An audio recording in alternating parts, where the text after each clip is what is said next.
بسم الله الرحمن الرحيم الحمد لله رب العالمين واشهد ان لا اله الا الله ولي الصالحين واشهد ان سيدنا ونبينا وعظيمنا وحبيبنا محمد رسول الله صلوات الله عليه وعلى اله واصحابه ومن تبعهم باحسان الى يوم الدين ثم بعد السلام عليكم ورحمه الله وبركاته ولقد مكناكم في الأرض وجعلنا لكم فيها معايش قليلا ما تشكرون صدق الله العظيم. Al-Araf suresi 10. ayet. ولقد مكناكم في الأرض وجعلنا لكم فيها معايش. Anığında biz sizlerdi jerde mekendeştirip anda sizlerge jırgal жашоо себептерин жаратып бердик. Qalilan ma tashkurun, azıрақ şükür kılıp jatasыңар дейді. Силерди жерге мекендештирип, жерде жыргал жашоого бардык шарттарды түзүп бердик.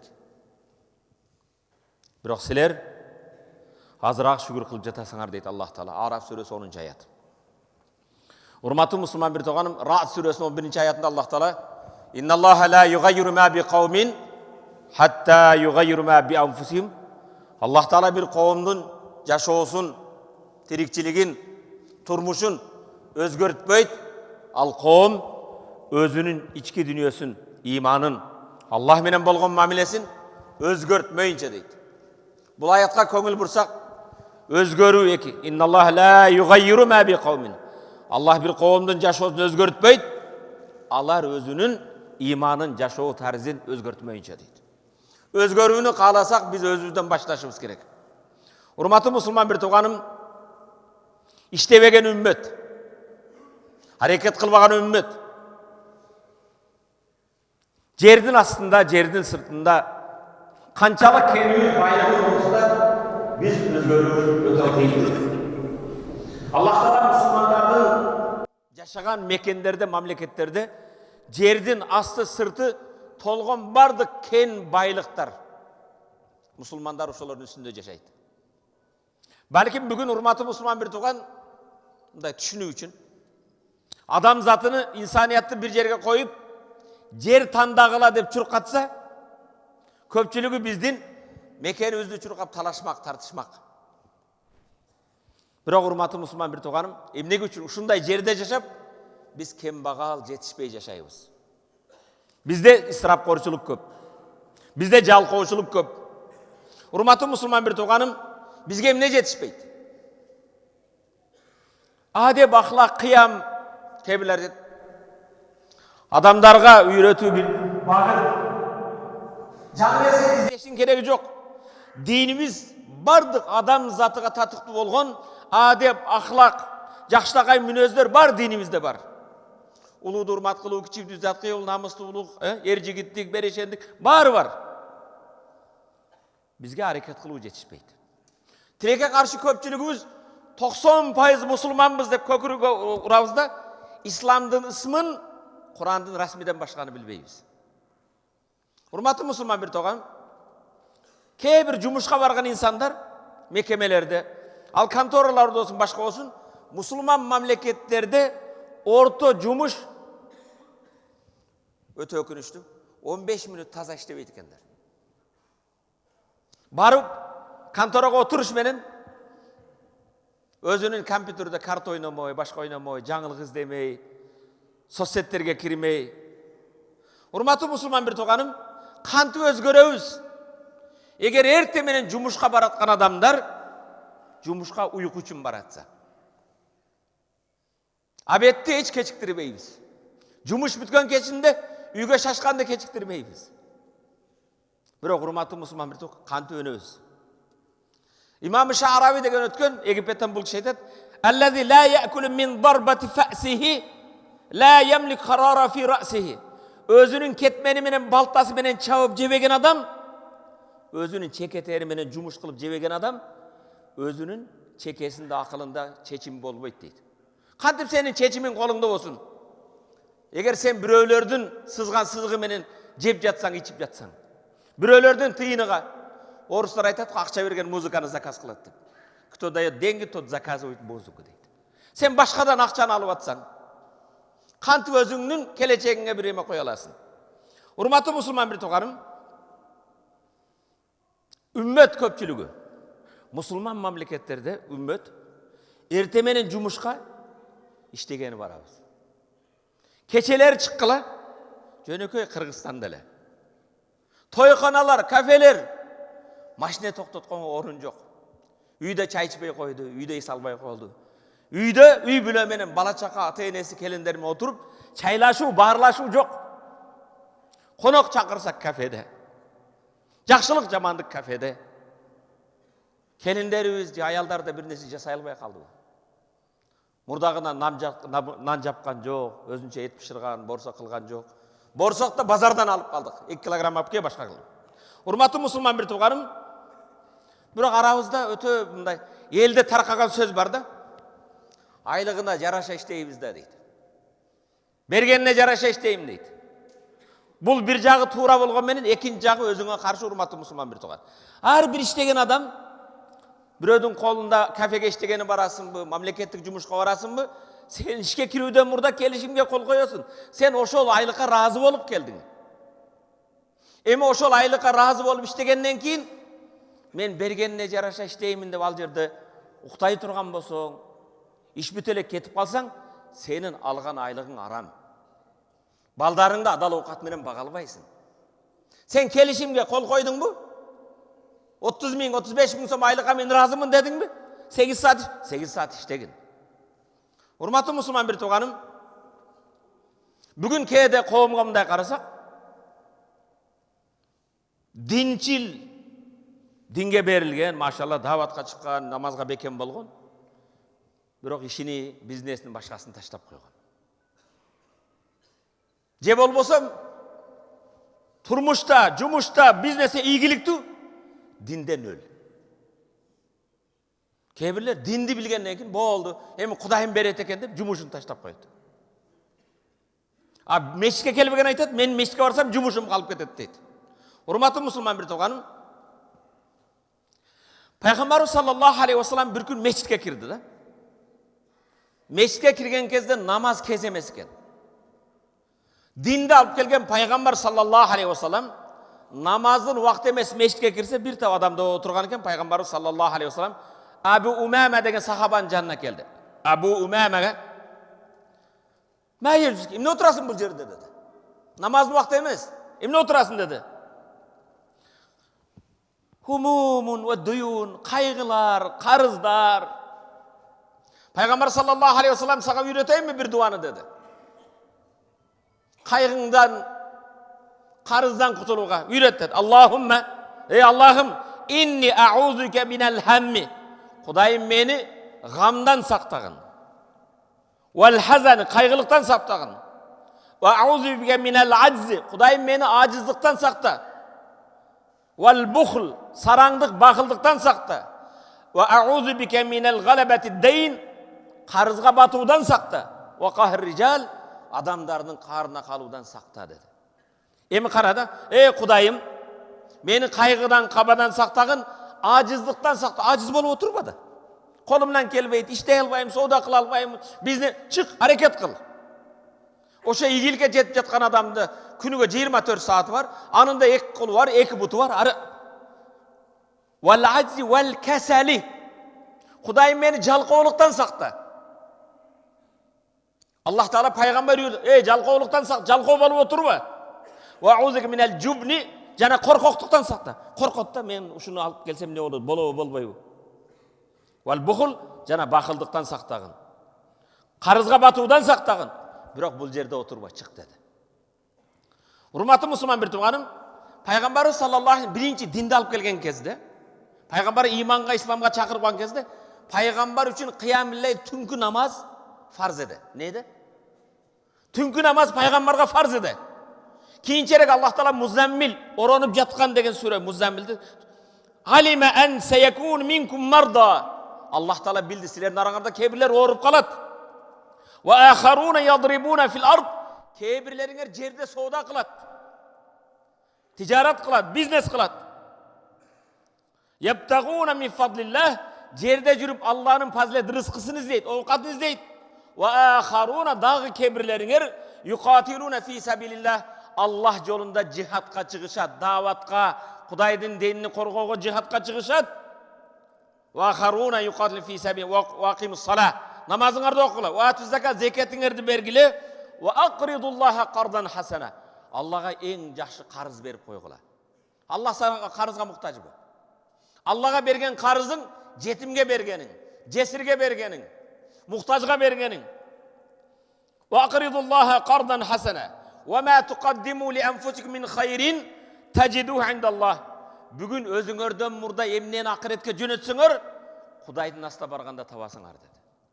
Бул жерде баса белгилей турган нерсе, астын эки сызык менен тырмакчанын ичине ала турган нерсе, Аллах Таала пайгамбарга: "Ey пайгамбар, сanga түнкү намаз фарз эле, кыям найл. Эми билди, senin ümmetиңин арасында кээ-бирөөлөр ооруп калат экен, аларга фарз эмес. Кээ-бирөөлөр соода сатык кылып, жердин чар тарабында жүрөт экен, сабарда болот экен, аларга да кыямында түнкү намаз фарз эмес. Кээ-бирлер Аллах жолунда жихадка чыгат экен, аларга да фарз эмес. Эми намазыңарды окугула 5 убак, зекетиңерди бергиле. Аллах Тааланы жакшы карыз кылып койгула. Эмнени Кудай үчүн карыз берсеңер, Аллахтын астына барганда табасыңар. Бул жерде көңүл бура турган нерсе, урматтуу мусулман бир тууганым, Аллах жолунда жихадка чыгуудан мурда Алланын фазилетин, Алланын рызкысын издеп, соодада, жумушта жүргөндөрдү айтып атат. Аятта жихадтан жумуш кылуу алдын келип атат. Бала багуу, тирикчилик кылуу алдын келип атат. Музаммил сүрөсү 20-аят. Бул аят, урматтуу мусулман, түнкү намазга турба дегенге чакырык эмес. Тура түшүн. Тахажжудка турба дегенге чакыруу эмес. Бул, урматтуу мусулман бир тууган, жумуштун канчалык зарыл экендигин сен аракет кылып бала багууң, соода кылууң, бизнес кылууң, дыйканчылык кылганың, мал бакканың, жихадтан алдын турганың, жана кыямыллайдан да алдын экенин айтмакчымын. Урматтуу мусулман бир тууган, Пайгамбарыбыз саллаллаху алейхи ва саллам өз иштейт эле. Сахабалар иштейт эле. Кур'ан-ы Керимде көңүл бур. Инналлазина аману, албетте Алланын барлыгына иман келтирген деген аяттан кийин, инналлазина аману ва амилус салихат, жакшы амалды кылгандар деп келет. 38 жерде, канча жерде? Алланын барлыгына иман келтиргендер, жакшы иштер жасагандар. Алланын барлыгына иман келтиргендер, жакшы амалдарды жасагандар. Иш менен иман ажырашпай келет, эри шаркак болуп. Мунун мааниси, имандуу деген нерсе, адам бирөөгө жүк болбойт. Имандуу адам жалкоо болбойт. Исламдагы 5 фарздын бирөөсү Алланын барлыгына биле иман келтирүү, экинчиси 5 вакыт намаз окуу, үчүнчүсү зекет берүү. Кайсы жерде акимис сала, намаз оку десе, Аллах зекет бер деп келет. Намаздардан зекет, намаз окугандар зекет бере турган даражада бай болгула деген сөз. Бир эле намазды аткардың, эртең ажыга кетип атат, ажыга барганмын дейт, орозону кармадың, бир фарзды кемчилик кылып атат сенде. Кемилер айтат, şu 5 фарзды аткарайын деп быйыл Кудай кааласа ажыга ниет кылдым дейт да. Болуптур, ажыга ниет кылсың, 5 фарздын бирөөнү эмне үчүн зекет үчүн ниет кылбайсың? Эмне үчүн зекетте бере турган мусулман болоюн деп аракет кылбайсың? Зекет 5 фарздын бирөөсү. 40 кою бар адам, бир койдон айылындагы өзүнүн жакын муктажга бериш керек. 30 уyu var, 1 жашар торпогуну берет. 40 уyu var, 2 жашар торпогун берет. $2000 сенин муктаждыгыңнан ташкары, $2000 деген бүгүн адамдарга доллар 85 грамм алтын баасы. 85 грамм алтын сенде. Ошонун баасында акча сакталып турдубу? 40тан бирини жылына бир жолу бергин зекет.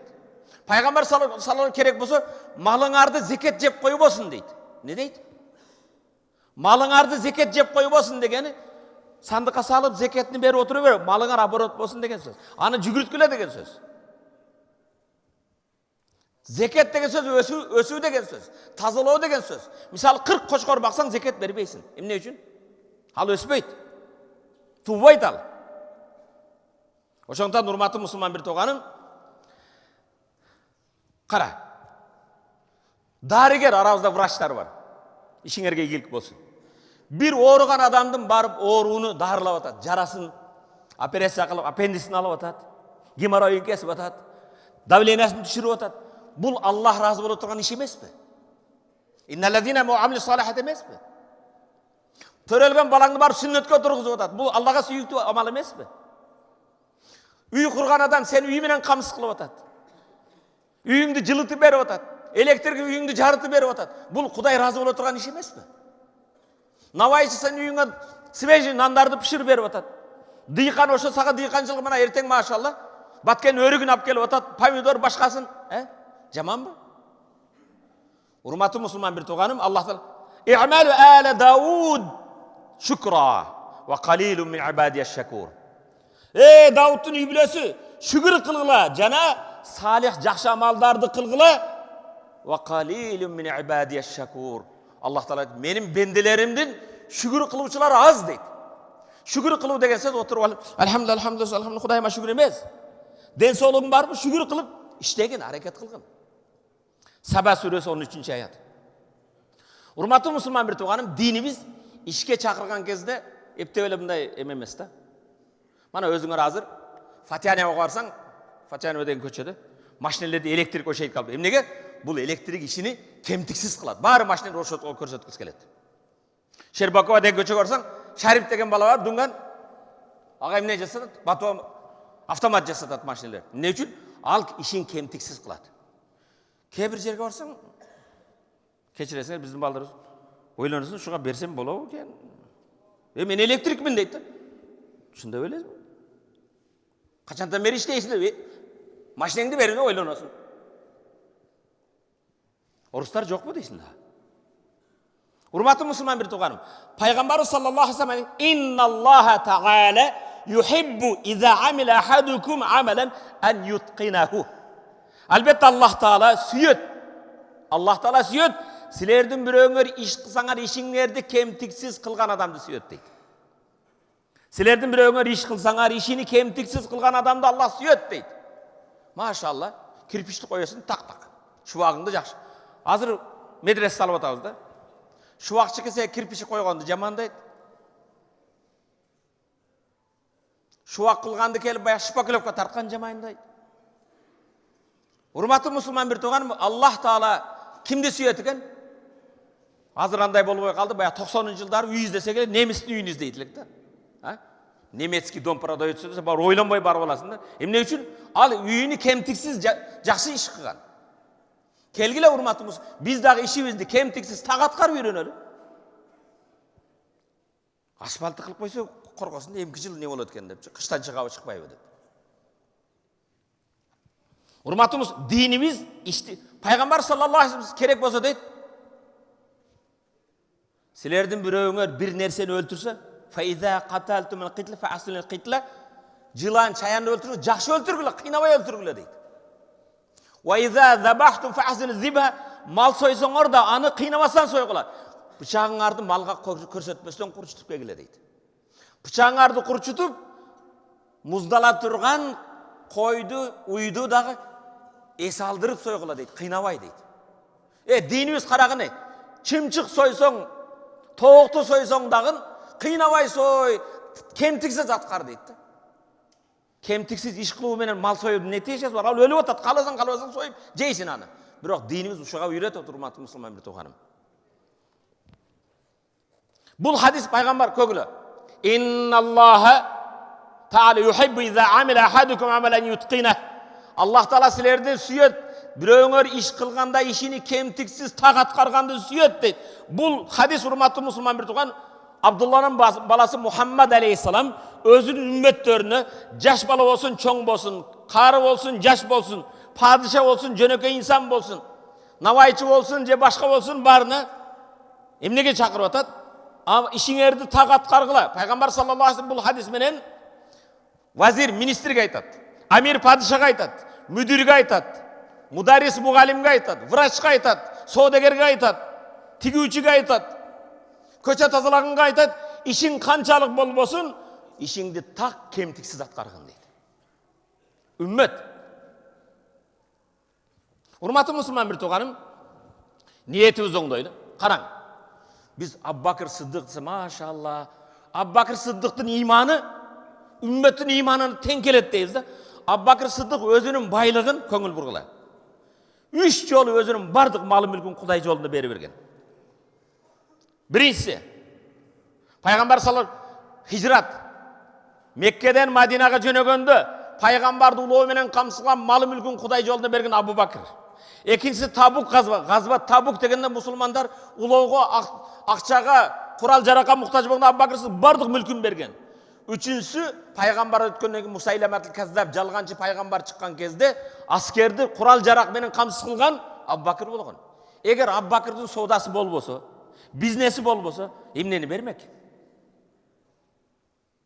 Peygamber sallallahu aleyhi ve sellem musulmandardı Tabukta kural jarak menen kamsız kılуу üçün kayrımdуулuk kılgıla. Marafon bugünkü til menen. Marafonga çakırgan Abubakir Sıddık kel bardık tıyın tıpırın taşaydı. Abubakir üy bilen emne kaldı dese, üy bileme Allah jana Peygamber kaldı. Allah var, negam var deydi. Dağı işlep tavam deydi.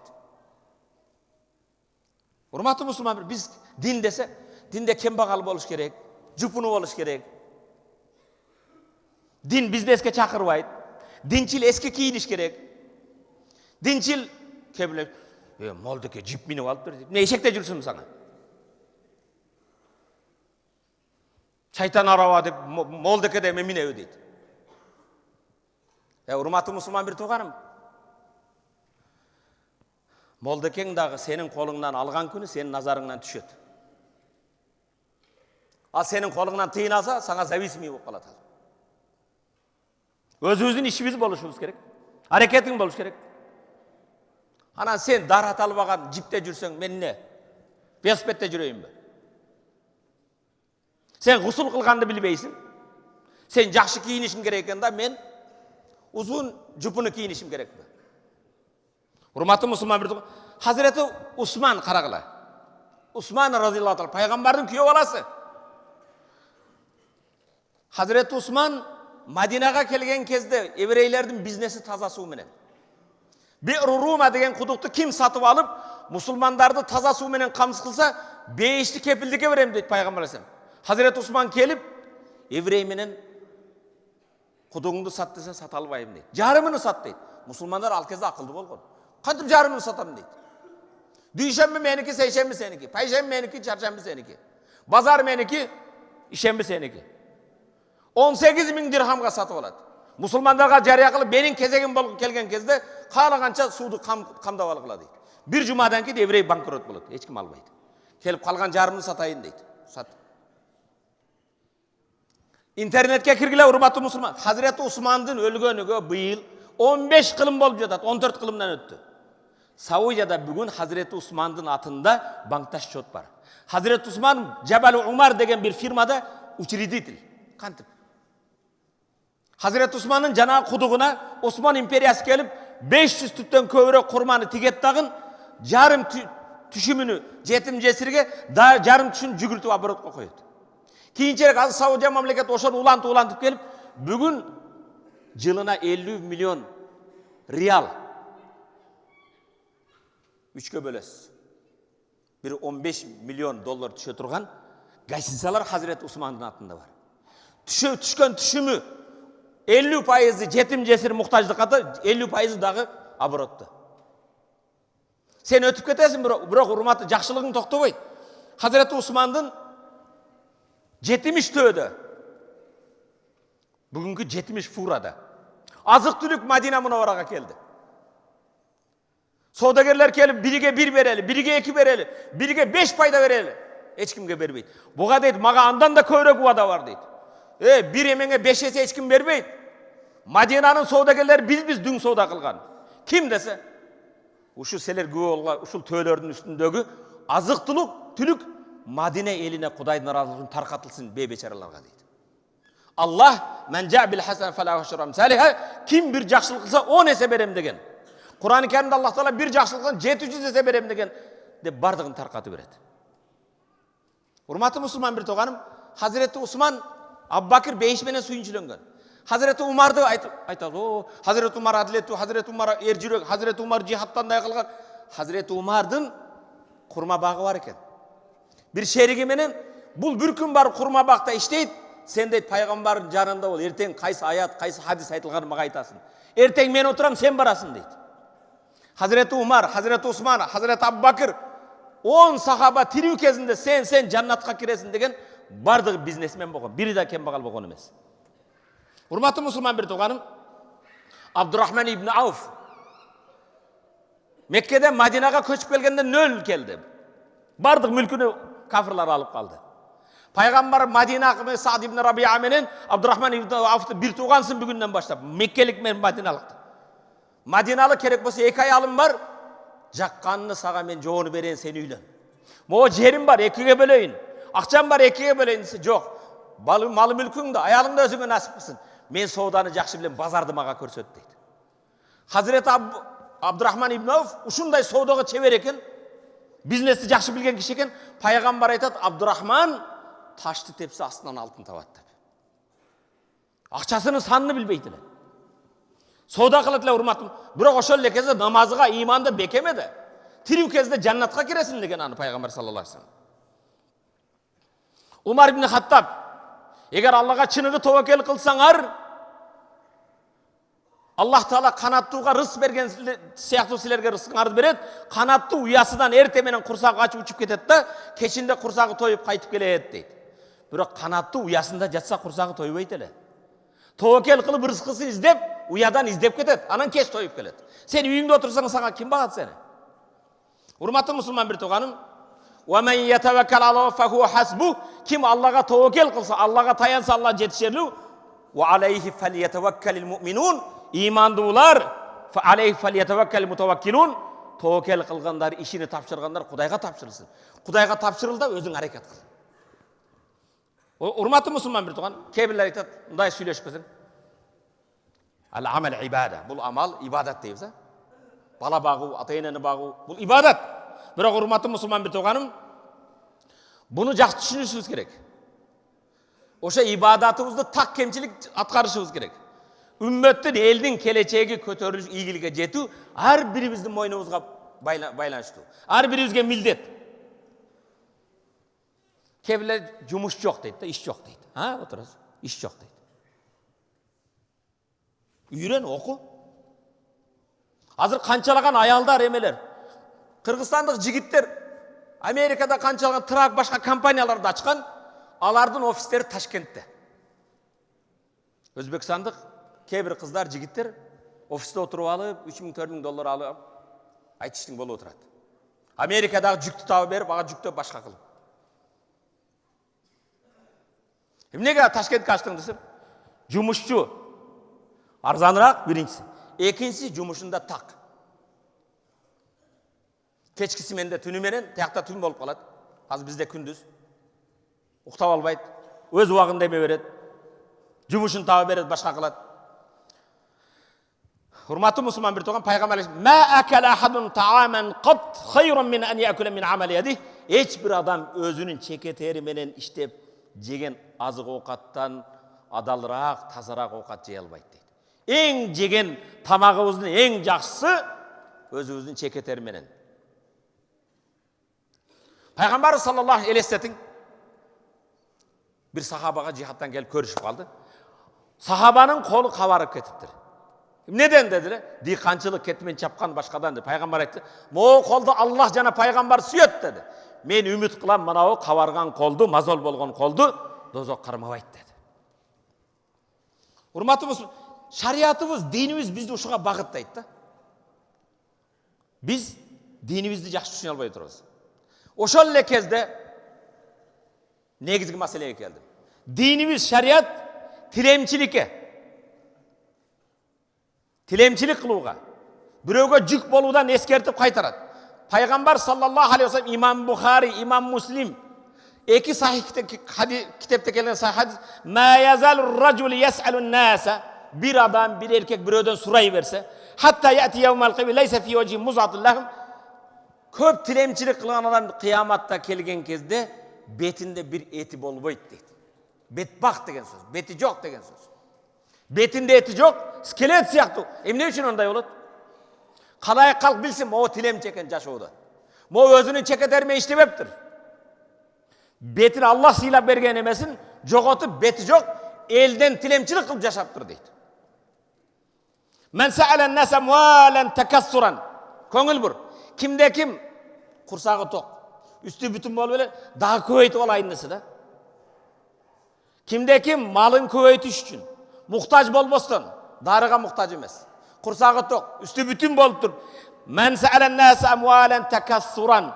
Акчамды көбөйтөйүн деп адамдардан сураса. Fa inna yas'alu jamran falyastaqil aw yastaksir. Aw liyastaksir.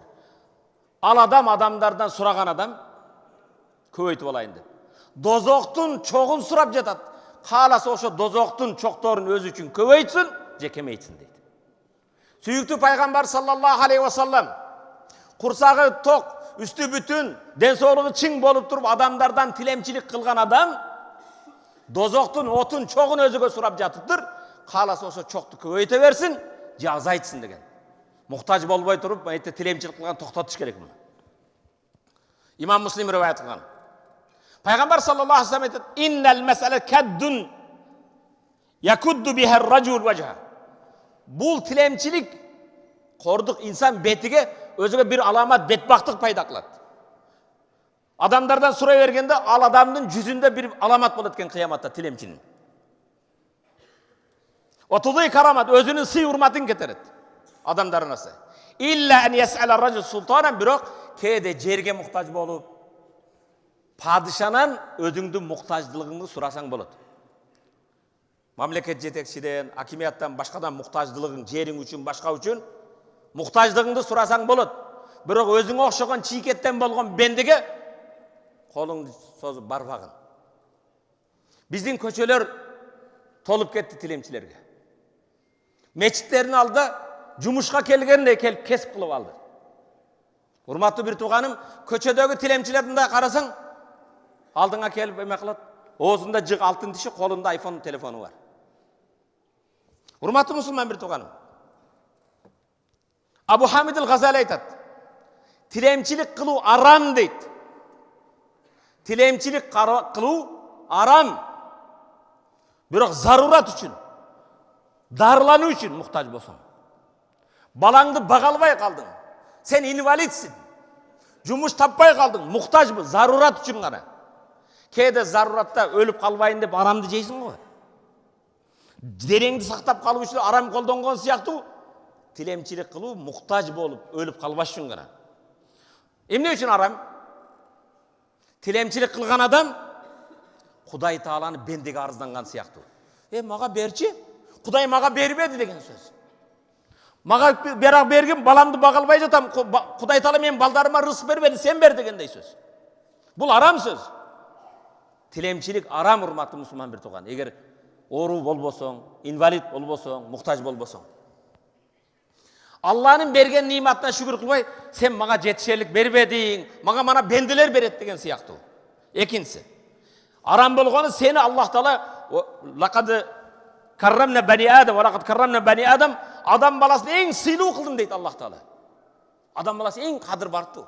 Ар ким өзүңө жараша кадыр. Ошо Аллах кадыр барттаган баркыңды төмөн кылып, өзүңө окшогон бендиге өзүңдү кор кылып атасың. Ас-суалу зуллун. Тилемчилик кордук. Кудайым баарыбыздын тилегибизди Аллах Тааладан сурайлы. Өзүбүзгө окшогон бендиге муктаж болбойлу. Урматтуу мусулман бир тууганым, башкалар Аллах Таала рызык берүүчү Аллах. Бул бендилер баары бизден сурап атпайбы? Биз ошолорго окшогон эле бендебиз. Биз рызык берүүчү эмеспиз. Кээде сураган адам сени да уят кылат да. Кээ бирлер карап туруп алдыда караса, мени бакыл сараң дебесин, башка дебесин, дамла көрүп турат, бир нерсе берип коеюн дейт. Ал мен үчүн берген жоксуң да сен. Кээ бирлерди мажбур кылат, келип айнеңди такылдап туруп алат да. Буларды токтотуш керек. Балким мен сөзүм о жол эрежесин сактаган бир туугандарыма да тиешелүү. Перекрестка эмелерди алыш керек буларды. Качанга мындай? Биз ошондой тилемчилер шаары болуп кеттикпи? Тилемчилер мамлекети болуп кеттикпи? Ар бир мечитте 30дан турат. Уялтып, артыңдан чуркап, башка кылып. Тилемчи өзүн да кордойт, сурап аткан адамды да уят кылат. Урматтуу мусулман бир тууган, бергендеринде көп уялганын эле берет. Же берсе ошо машинасы түшүп калып арзыбаган бир жерде калып кеткен тыйын тыпырын бериши мүмкүн. Абу Хурайрадан Аллах Таала разы болду. Валлази нафси биеди. Пайгамбар айтат: "Менин жаным колунда боло Аллага касам ичем" дейт. Ли ан яхуза ахадукум хаблаху. Силердин бирөөңөрдө жибин алып дейт. Жибин алып, фаяхтати бара захри. Тоодон барып өзүнүн желкесиге отун көтөрүп келип сатканы тилемчилик кылгандан жакшыраак. Сен тилеген адам же берет же бербейт, өзүңдү кор кылба дейт. Пайгамбар саллаллаху алейхи вассалам бирөөдөн бирдеме сурагандан көрө жибиң менен балтаңды көтөрүп алып, тоодон отун жыйнап алып келип сатканың жакшыраак. Имам Бухари, Имам Муслим риваят кылган хадис. Урматтуу мусулман бир тууганым,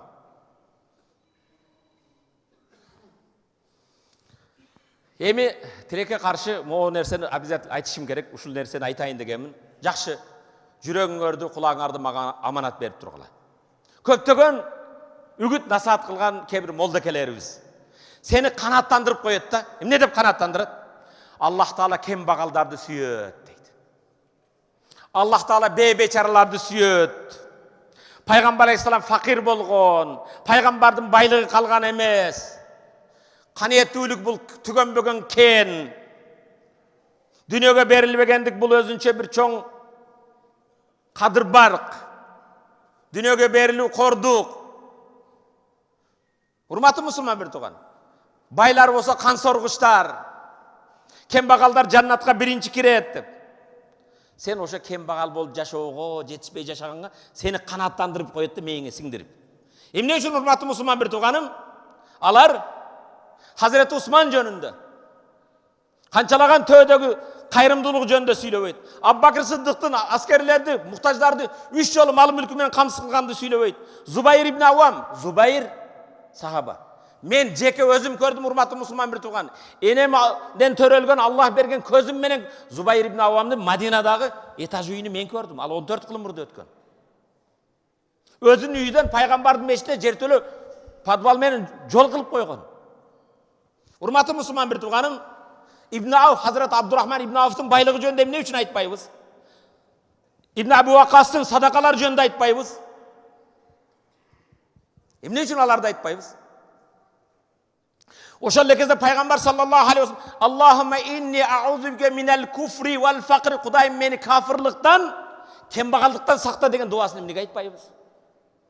Эгер кембагалдык жакшы болсо, эмне үчүн пайгамбар: "Аллахым мени кафырлыктан, Аллахым мени факырлыктан сакта. Аллахум инни аузубика минал азабил кабр", Кудайым мени кабыр азабынан сакта деген сыяктуу, факырлыктан, кембагалдыктан сакта деген. Эмне үчүн бул хадисте ядул улия хайрун мин яди, пайгамбар жогору кол төмөн колдон жакшыраак деген. Берүүчү кол, алуучу кол эмес. Эмне үчүн пайгамбар бул хадисти айтпайбыз? Пайгамбар саллаллаху алейхи вассалам: "Ал-му'минул кавий хайрун ва хабилаллах минал му'минид заиф", күчтүү болгон мусулман күчсүз мусулмандан Аллага сүйүктүүрөөк, жакшыраак. Эмне үчүн бул хадисти айтпайбыз? Эмне үчүн исламдагы 5 фардын бирөөсү закатыңды бер дебейбиз? Эмне үчүн бүгүн кээде дааратканабызды, мечиттерде арабтарга проект жазабыз? Ариске проект жазып суу чыгарып бер, кыргыздын мен суу чыгара турган жигиттери жокпу? Медресе сала турган байлар жокпу? Жетим жесирге берет. Арабстандагы жетим жесирге жардам берген фонддор айга $30 берет. Bir bay jönötöt, anın $5 özünün aylıkka ofisiga alıp kalat. 25'ini senin jetimine alıp barıp berет. $25 ayıga bir jetimge bere alatırgan bizde yok bu şunday musulman. Çüydün aylanasında $600-700 su çıgat. Araplarga жазабыз da. Ne bizde soğuz köpeyip ketken be. Урматтуу мусулман бир тууганым,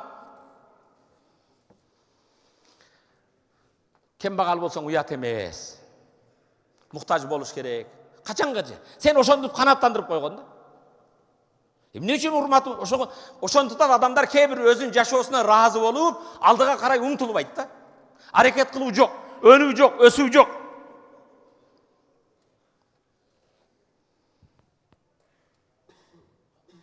Жараткан Аллах Таала баарыңарды угуучу бенделер кылсын, уккан аят хадиске амал кылып насип этсин.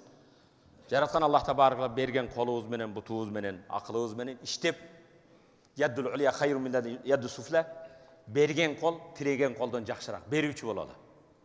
Берүүчү болгондо урматтуу мусулман бир тууганым, кыска нуска айтарым. Ойте кесіп қылып алғандарға бербей келеді. Біз жаман үйретіп отырмыз.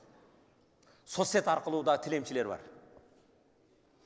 Бербей емес, аларға жұмыс үйреткін, ана шулың біреусіге барып айтқанда, жүрің мен неме контейнеріме күніге шыпырып еме қылып тұрғын, мен айлық беремін деп барбайды біре дағы. Жұмыс бер. Жұмыс қылғысы келбейді бұлар. Маға қаншасы келеді? Дарым жоқ дейді. Мо баланы барып дар алып бер десең, жолда барады, ақшасын беріп, маған дарыны керек емес дейді. Қан алмаштырышым керек дейді. Тиыныңды берейік, мына ұстаз барып төлесін десе, жоқ, тиынны бер дейді. Үйім квартираға төлей албай жатырмын, барып төлесін десе, жоқ, мен өзім төлеймін дейді. Жұмыс берелі. Тиын емес. Біз жаман үйретіп қойып. Соцсеттерде кейбірлер кесіп қылып алғанда. Сенің қолыңда соцсетке кіре тұрған интернет болса, iPhone телефон болса, Samsung'тың ақырғы емес, анда тілемшілік не қыласың анда сен? Адамдар бүгін осы телефон мен интернетпен іштеп отады. Біз жаман үйретіп қойып отырмыз. Келгілі, урматты мұсылман бір туған. Өзгелері. Инналлаху ла юғайр ма би қаумин, хатта юғайр ма би. Аллах Таала бір қауымды өзгертпейді, ал қауым өзі өзгермейінше. Амин. Алхамдулиллах. Alhamdulillahi nahmaduhu wa nasta'inu wa nastaghfiruhu wa nastahdihi wa na'udhu billahi min shururi anfusina wa min sayyiati a'malina man yahdihillahu fala mudilla lahu wa man yudlil fala hadiya lahu wa ashhadu an la ilaha illallah wahdahu la sharika lahu wa ashhadu anna sayyidana wa nabiyyana wa 'azimana wa habibana Muhammadar Rasulullah adda al-amanata wa ballagha risalata wa nasaha al-umma salawatullahi alayhi wa ala alihi wa ashabihi ajma'in summa ba'd.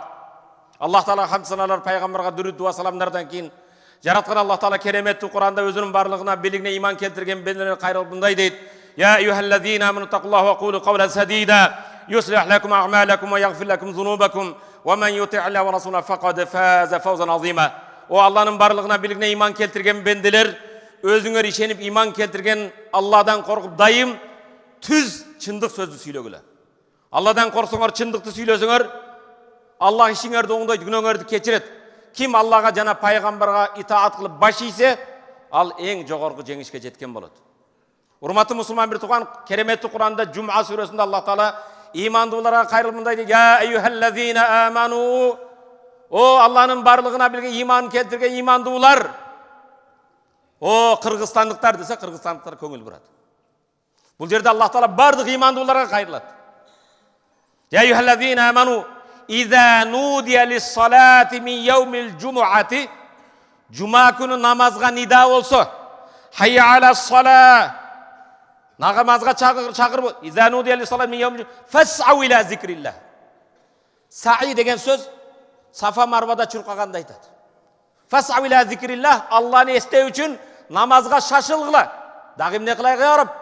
Wazarul bay'. Sodаңарды тоқтатқыла. Контейнерді сауданы тоқтатқыла, дүкенді жапқыла, таксини тоқтат. Вазарул бай' заликум хайрул лакум ин кунтум та'ламун. Ошо саудаларды тоқтатып, жумаға келіп Алланы естегениңер силер үчүн жакшыраак. Жумушуңардан башкаңардан. Фа иза кудиятис салату. Качан жума намазы бүтсө, имам фарзан ассаламу алейкум деп, фа иза кудиятис салат фанташиру фил ард. Жерде тарқалып кеткиле, отурбагыла. Фанташиру фил ард вабтагу мин фадлилlah. Аллах Тааланың рызқысын, фазилетін издеп, жұмышыңарға барғыла, саудаңарға тириштилиңер. Вазкуруллаха касиран лааллакум туфлихун. Алланы көп зикір қылғыла, көп естегіле. Ажаб емес, Аллах Тааланың азабыдан құтылып ийгиликке жетсеңер дейді. Урматты мұсылман бір туғаным, ачуу чындык. Футбол көргөнү барсаң 90 минут көрөсүн. Арада 15 минут эс алуу. 1 saat алдын барып кіресің. Текшерілі башқа болып. Сериал көрсең ең азы 60 минут. Футбол көрсең 90 минут екен. Киноға барсаң ең азы 1,5 saat. Улаққа барсаң кеміде 4-5 saat. Намаз 5 минут. Жұма намазы 1 saat. Дозақ түбелік. Жаннат түбелік. Ойлан. Мен Айша мешітінде хутба қылып жүрсем, біреу келіп, қысқарақ қылсаңыз, мен жұмыштан кешіктім. Біз арыздансақ, черный спискаға түшіп қаласыз.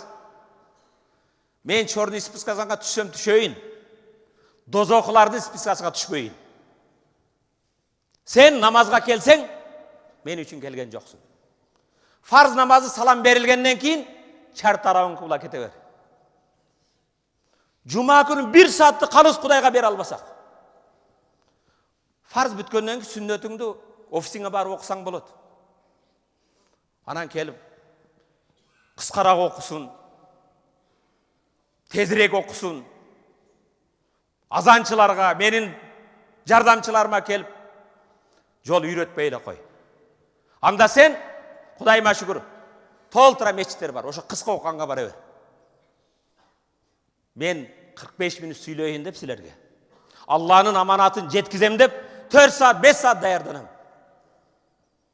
Урматтуу мусулман bir туганым. Kelip imamдарга эме кылып калдыңар беми? Жараткан Аллах Тааланын ибадатына аралашып калдыңар беми? Улакка барганда 5 saat, 10 saat эле кыйкырып жүрөсүңөр го. Жумасына bir жол намазга келип ошондо калыс bir окуй албасак. Өзүңдү билесиң шашып атканыңды.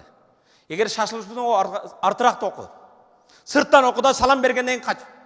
Ал-му'мину fil mescidi kessemaki fil ma. İmanlı adam mescitке келген кезде suda жүрген балықтай қуанып жырғайды. Wal munafiqu fil mescid. Munafık екі жүзді иманында бекем болған mescitке келгенде kat-tayru fil qafas. Қапасқа қамалған қанаттуудай. Қапасты ешік ашылса учуп качат. Урматтуу мусулман bir туган, сени шашылып жумушка барганыңа жамандабайм. Жумушка бар, мен жумушка чакырып атам. Иште деп атам. Sen akıret işinde kelip menin артымда namaz okup razı olup otasınbı? Dünya işini maga үйрөтпө. Şaşılış bolsoң, ошондой şaşılış болгон жерде окугун. Бирок келип, бетте азанчыларга, имамдарга сөзүң болсо мага кел. Сенин айткан кара спискадан мен коркпойм. Мен дозагылардын спискасына түшпөйүн. Aqulu qawli hadha wa astaghfirullah li wa lakum. Бул сөзүмдү айтып жаратканга жалбарып, өзүмдүн кемчилигиме, жамааттын кемчилигине истигфар айтып тооба кыламын. Тообонун, истигфардын кабыл боло турган кезиндесиңер, жаратканга жалбарып тооба кылгыла, истигфар айткыла.